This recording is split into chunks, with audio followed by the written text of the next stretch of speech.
बीता हुआ कल वापस नहीं आता। Gautam Buddha moral stories in Hindi. जीवन में हमें अक्सर अपनी गलतियों और बीते हुए कार्यों का पछतावा होता है।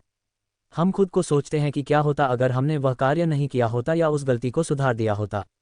लेकिन क्या आपने कभी यह सोचा है कि बीता हुआ कल वापस लौटकर नहीं आता है? यहाँ हम एक छोटी लेकिन गहराई से सोचने वाली महात्मा बुद्ध की इस कहानी के माध्यम से देखेंगे कि हमें अपनी भूलों को भूलकर आगे बढ़ना चाहिए।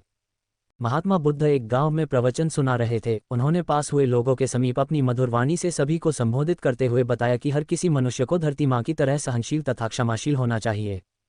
क्रोध मानव का ऐसा शत्रु है जो दूसरों को तो हानि पहुंचाएगा, साथ में खुद भी उससे नहीं बच पाएगा। इसलिए क्रोध, ईर्ष्या मानव की सबसे बड़े शत्रु है। सभा में सभी लोग शांति से उनकी बात को ध्यानपूर्वक सुन रहे थे। तभी वहां उस सभा में एक अति क्रोधी व्यक्ति भी उपस्थित था।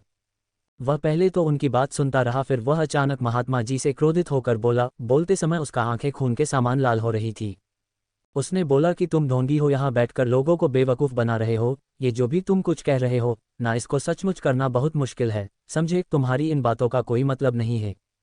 ये सब बातें कोई मायने नहीं रखती असल जिंदगी में। कहानी सुनाना बंद करो धूर्त महात्मा, और जहाँ से आए हो वहीं चले जाओ। ऐसे कठोर वचन सुनकर भी महात्मा जी ने उस क्रोधी पुरुष का कोई विरोध नहीं किया और न ही उसकी बातों पर कोई भी प्रतिक्रिया दी। वह शांत रहे और अपना काम करते रहे, जिससे वह पुरुष और भी क्रोधित हो गया। उसकी समझ नहीं आया वह क्या करे। तब उस पुरुष ने महात्मा जी के मुंह पर थूक कर चला गया।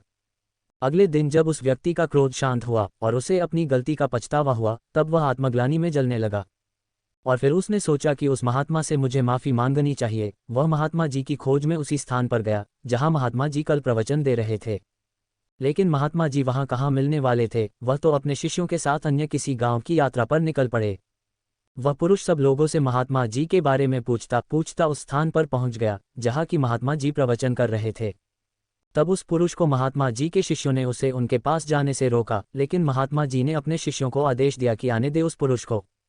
तब वह पुरुष महात्मा जी के चरणों पर गिर गया, उनसे बोला, मुझे क्षमा कीजिए महाराज। उसने महात्मा जी से पूछा, क्या आप भूल गए हो कि मैं वही जिसने कल आपका इतना अपमान किया था? मैं अपने दुष्कृत्य की आपसे माफ़ी मांगता हूँ। तब महात्मा जी ने बड़े शालीनता से उस पुरुष से बोले कि कौन सी बात? तब उस पुरुष ने बड़ी हैरानी से महात्मा जी की ओर देखा। महात्मा जी बोले कि मैं तो बीती बातें वही छोड़ आया, क्योंकि बीता हुआ कल कभी वापस लौटकर नहीं आता। इसलिए बीती हुए बातों की वजह से आज और अपना आने वाला कल नहीं बिगड़ना चाहिए। जो हो गया सो हो गया। तुम्हें अपनी भूल का एहसास हुआ, यही सबसे बड़ी बात है। तुम अपनी गलती को मान लिए, सो तुम अब निर्मल हो गए हो। इसलिए कोई भी ग्लानि अपने मन में नहीं रखो। अपने आने वाले कल के बारे में विचार करो और उसे सुधारने का प्रयास करो। महात्मा जी की बात सुनकर उस पुरुष के मन का भार हल्का हो गया और उसने महात्मा जी के चरणों को पकड़कर कहा, आज से मैं अपने क्रोध का त्याग करता हूं और धैर्यवान और क्षमाशील होने का प्रण आज से लेता हूं। निष्कर्ष। तो दोस्तों, हमें इस कहानी से यह प्रेरणा मिलती है कि यदि अपने बीते हुए कल की गलती को लेकर हमें वर्तमान में उसका पछतावा न कर, उस गलती को हमें अपने भविष्य में कभी नहीं करना चाहिए, क्योंकि दोस्तों बीता हुआ कल कभी लौटकर वापस नहीं आता। तो अगर आपको महात्मा गौतम बुद्ध की इस कहानी से कुछ सीखने को मिला हो तो अपने दोस्तों के साथ इसे जरूर शेयर करें।